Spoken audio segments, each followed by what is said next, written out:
السلام علیکم، امید آپ سب خیریت سے ہوں گے۔ عمران خان صاحب پہ حملہ ہوا، اللہ کا شکر ہے کہ وہ محفوظ ہیں۔ اللہ عمران خان صاحب کو ہمیشہ اپنے حفظ و ایمان میں رکھیں، کیونکہ ایک عمران خان کے ساتھ کروڑوں پاکستانیوں کی امید جڑی ہے، کروڑوں پاکستانیوں کا وہ حوصلہ ہے، ان کی چاہت ہے، ان کا لیڈر ہے۔ اللہ ان کو ہمیشہ اپنے حفظ و ایمان میں رکھیں۔ عمران خان پہ حملہ ہونے کے بعد بہت ساری باتیں آپ نے سنی ہوں گی، بہت ساری باتیں سامنے آئی ہیں اور ابھی بہت ساری باتیں سامنے آنی ہیں۔ ایک بات اکثر کی جاتی ہے، یعنی پاکستان میں کچھ بھی برا ہو، یعنی ارشد بھائی کو جب شہید کیا گیا تب بھی یہ بات سامنے آئی، یا اس سے پہلے جو بھی پاکستان میں برا ہوتا ہے تو ایک یہ بات ذہن میں آتی ہے، لوگ کرتے ہیں کہ شاید پاکستان کا کوئی دشمن یعنی بیرونی طاقت، کوئی باہر کا دشمن پاکستان میں ایسے کام کرتا ہے اپنی دشمنی نکالنے کے لیے۔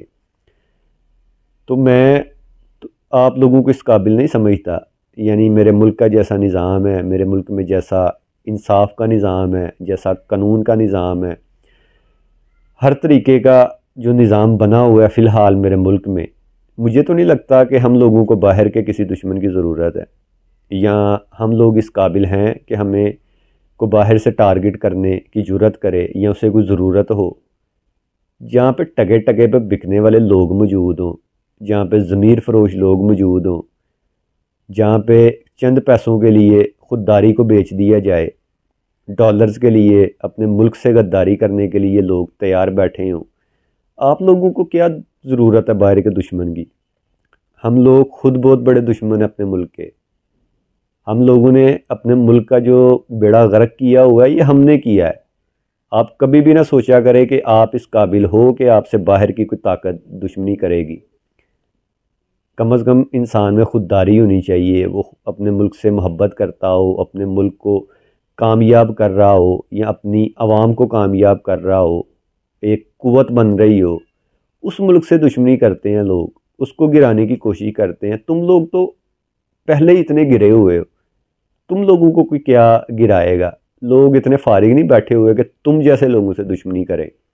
تو لہٰذا یہ بات ذہن میں بھی نہ لایا کرو کہ تم سے کوئی باہر کی طاقت دشمنی کرے گی، تم اس قابل ہی نہیں ہو کہ تم سے دشمنی کی جا سکے۔ تم خود ایسے ایسے کام کر رہے ہو، ایسے ایسے گرے ہوئے کام کر رہے ہو کہ دشمن بھی نہیں سوچتا ہوگا کہ ان سے یہ کچھ کروایا جائے، ان کے ساتھ یہ کچھ کیا جائے، وہ سب کچھ تم خود ہی کر رہے ہو۔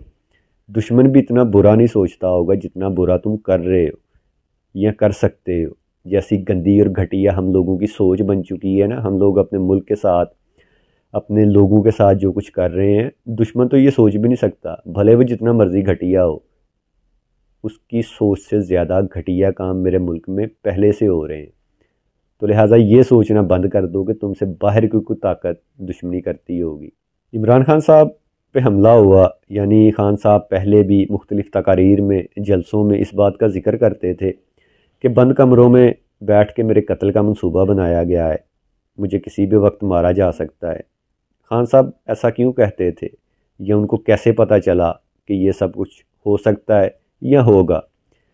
خان صاحب اس لیے جانتے تھے کہ وہ اس گھٹیا نظام کا حصہ رہ چکے ہیں، وہ ان غداروں میں، ان وطن فروشوں میں، ان درندہ صفت لوگوں میں رہ کے آئے ہیں، وہ ان کو دیکھ چکے ہیں، وہ ان کو مل چکے ہیں۔ اس لیے خان صاحب جانتے تھے کہ یہاں پہ اس نظام میں کچھ بھی ہو سکتا ہے، کسی کو بھی مارا جا سکتا ہے، یہ لوگ کچھ بھی کر سکتے ہیں۔ اس کے باوجود خان صاحب نے اپنی جان کی پرواہ نہیں کی، وہ ہمارے لیے، ہمارے ملک کے لیے جد و جہد کرتے رہے، ابھی تک کر رہے ہیں، اور جب تک ان کی زندگی ہے وہ کرتے رہیں گے۔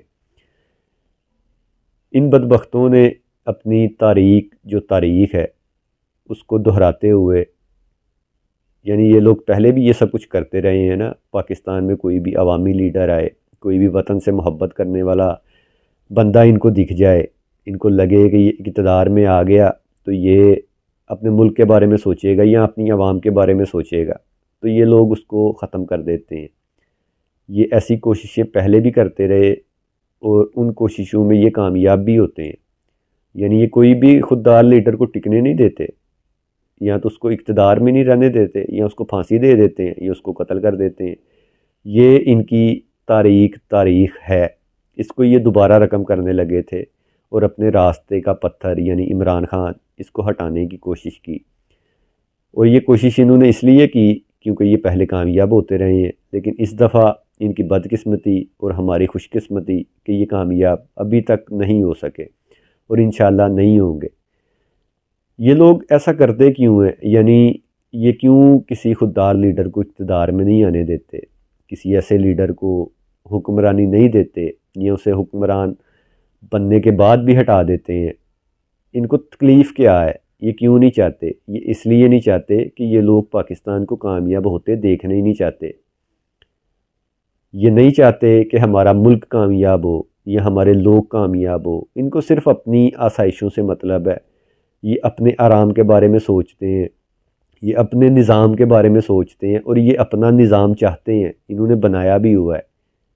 یہ صرف حکم دینا جانتے ہیں، اور صرف حکم دینا نہیں جانتے بلکہ اس کی تکمیل کروانا بھی جانتے ہیں، پیار سے یا زور زبردستی، لیکن یہ کرواتے ہیں۔ اور یہ ایک عرصہ سے ہوتا آ رہا ہے، یہ آج کل کی بات نہیں ہے، یہ ابھی سے نہیں ہو رہا، یہ ایک عرصہ سے ہوتا آ رہا ہے۔ ان لوگوں کو عادت پڑ چکی ہے، کیونکہ ان لوگوں نے صرف اور صرف تلوے چاٹنے والوں کی سرپرستی کی ہے۔ ان کے آگے دم ہلانے والے کتوں کو یہ پالتے ہیں، جو ان کے ہر حکم پہ یس کہیں، ان کے ہر حکم کو مانیں، یعنی ان کو نو سننے کی عادت نہیں ہے۔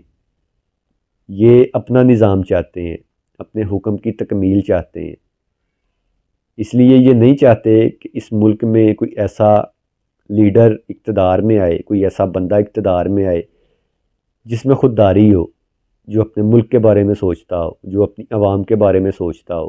یہ لوگ نہیں چاہتے کہ کسی ایسے بندے کو حکمرانی ملے کہ جو ہم سے سوال کر سکے، جو ہماری آنکھ میں آنکھ ڈال کے بات کر سکے، اور ہم سے سوال کرنے کے بعد ہمیں مجبور کر دے کہ اس کا جواب دو۔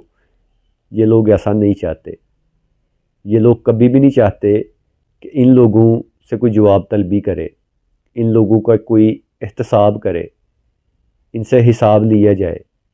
یہ نہیں چاہتے۔ انہوں نے اپنا نظام بنایا ہوا ہے، اور یہ اسی نظام میں رہتے ہیں، اور اسی طاقت کے نشے میں یہ ایک عرصے سے مدہوش ہیں۔ اس لیے اس طاقت کے نشے کو جب کوئی اتارنے والا ملتا ہے نا، ان کو ہوش میں لانے والا ملتا ہے، ان کو تھوڑا بہت جھنجھوڑتا ہے، تو یہ اس کو اپنا دشمن سمجھتے ہیں۔ یہ اس طاقت کے نشے سے باہر نہیں آنا چاہتے۔ اس لیے ان لوگوں نے تو خیر کبھی سوچا نہیں تھا نا کہ ہمارے سامنے کوئی ایسا بندہ آئے گا جو ہمارے سامنے کھڑا ہو جائے گا، جو ہم سے سوال کرے گا، جو ہماری آنکھ میں آنکھ ڈال کے بات کرے گا۔ انہوں نے تو سوچا بھی نہیں تھا، لیکن اب یہ سب کچھ ہو رہا ہے۔ ان کے سامنے ایسا بندہ آ گیا ہے۔ ان کے سامنے صرف ایک عمران خان نہیں آیا، ان کے سامنے پاکستان کی غیور عوام ہے جو اب جاگ چکی ہے، جس کو اب پتہ چل گیا ہے، جو غلط بات پہ نو کہنا بھی جانتی ہے، جس کے پاس طاقت کے نشے کو اتارنے کے لیے علاج بھی ہے۔ ان سب چیزوں سے یہ بہت دیر سے محروم تھے۔ یہ لوگ بڑے آرام سے، بڑی آسائشوں سے اپنی زندگی گزار رہے تھے۔ پاکستانی قوم ذلیل و خوار ہو رہی تھی، لیکن ان کی لائف بڑی بہترین گزر رہی تھی۔ اب ایک دم سے ان کو مقابلہ کرنا پڑا ہے، ایک دم سے ان کو وہ سب کچھ کرنا پڑا ہے کہ جو انہوں نے کبھی سوچا بھی نہیں تھا، اور مقابلہ کرنے کے تجربے سے یہ ایک عرصہ سے محروم ہے۔ ان کو نہیں پتا تھا کہ مقابلہ بھی کرنا پڑتا ہے، ایک دم سے ان کو کرنا پڑا ہے نا، اس لیے یہ اب نئے نئے تجربے کرتے پھرتے ہیں۔ ان کے انہی تجربوں کی بھینٹ کئی پاکستانی چڑھ چکے ہیں۔ ان میں سے ایک نام ارشد شریف شہید کا بھی ہے، اور اسی شہیدوں کی فہرست میں یہ ایک اور نام جوڑنے لگے تھے، عمران خان کا، جو کہ نہیں جوڑ سکے، کیونکہ یہ لوگ نہیں جانتے کہ ظلم جب حد سے بڑھتا ہے نا تو اس کا خاتمہ ہوتا ہے، وہ مزید نہیں بڑھتا۔ یہ لوگ نہیں بدلے، وقت بدل چکا ہے، حالات بدل چکے ہیں، اور یہ لوگ نہیں بدلیں گے، اس لیے وقت ان کو مٹا دے گا۔ عمران خان پہ حملہ کرنے والا وہ جو حملہ آور پکڑا گیا، پولیس کی حراست میں، اور ماشاءاللہ سے ہماری پولیس اس کو بڑی اہمیت دیتے ہوئے اس کا روز ایک ویڈیو بیان ریکارڈ کرواتی ہے، اس کے بعد اس کو پبلش کر دیا جاتا ہے، اور یہ لوگ یہ سمجھتے ہیں اور یہ چاہتے ہیں کہ ہم لوگ ان پہ اور اس نشئی کی باتوں پہ یقین کر لیں۔ ویسے حیرت ہے ان کی باتوں پہ، ان کی اس سوچ پہ۔ خیر، وہ جو حملہ آور نے دو باتیں کی، یعنی اس کا کہنا تھا کہ عمران خان لوگوں کو گمراہ کر رہا تھا، اور یہ گندی نالی کا کیڑا ماں بہن کی کمائی سے نشہ کرنے والا چلا تھا لوگوں کو گمراہی سے بچانے۔ یہ 2 ٹکے گا انسان، بغیرت انسان، بدبخت انسان، یہ چلا تھا لوگوں کو گمراہی سے بچانے۔ دوسرا اس کا کہنا تھا کہ ادھر اذان ہو رہی ہوتی تھی اور ادھر عمران خان نے ساؤنڈ چلایا ہوتا تھا، یعنی حاجی صاحب تے دیکھ لو، تمہاری اتنی اوقات ہے، تم مجھے صرف اذان سنا دو، قرآن کی چند آیات سنا دو، نماز سنا دو، وضو کے فرائض بتا دو، میں تمہاری غیرت کو مان جاؤں گا۔ مجھے نہیں پتا تم لوگ دین سے کتنی محبت کرتے ہو، تم لوگ دین پہ کتنا چلتے ہو، تمہاری شکل سے ظاہر ہو رہا ہے کہ لعنتی انسان ہو تمہیں نہ دین کا پتہ ہوگا، نہ قرآن کا پتہ ہوگا، نہ اذان کا پتہ ہوگا۔ خیر یہ جو اس نے باتیں کی ہیں نا، یہ تو صاف پتہ چل رہا ہے کہ اس کی نہیں ہے، کیونکہ 2022 ہے، پہلے بھی عرض کر چکا ہوں کہ وقت بدل چکا ہے، حالات بدل چکے ہیں۔ یہ تو وہ قوم ہے جس نے اونٹ کو بھی رکشے میں بٹھا دیا ہے، تو کیوں یہ فضول حرکتیں کرتے ہو؟ بیکار ہیں۔ جو مجرم یعنی وہ حملہ آور اس وقت پولیس کی حراست میں ہے نا، ہمیں پتہ ہے کہ ہمارا قانون ہی کسی کی حراست میں ہے، ہمارا یہ نظام ہی کسی کی حراست میں ہے۔ تم لوگ خود آزاد نہیں ہو، تم لوگ کیا کسی کو پکڑو گے اور کیا کسی سے بیان دلواؤ گے یا کیا کسی کو کیفر کردار تک پہنچاؤ گے؟ ہم لوگوں کے سامنے یہ نظام ننگا ہو چکا ہے، لہٰذا یہ گندی حرکتیں کرنا بند کر دو۔ اب وہ کچھ نہیں رہا، وہ کچھ نہیں ہوگا، جو کچھ پہلے ہوتا رہا ہے بدل چکا ہے اور مزید بدلے گا۔ تم لوگ نہیں بدلو گے، تم لوگ نہیں بدلو گے، لیکن ہم بدل چکے ہیں، حالات بدل چکے ہیں، وقت بدل چکا ہے۔ اللہ میرے ملک کو ہمیشہ اپنے حفظ و ایمان میں رکھے۔ ملتے ہیں نیکسٹ ویڈیو میں، اللہ نگہبان۔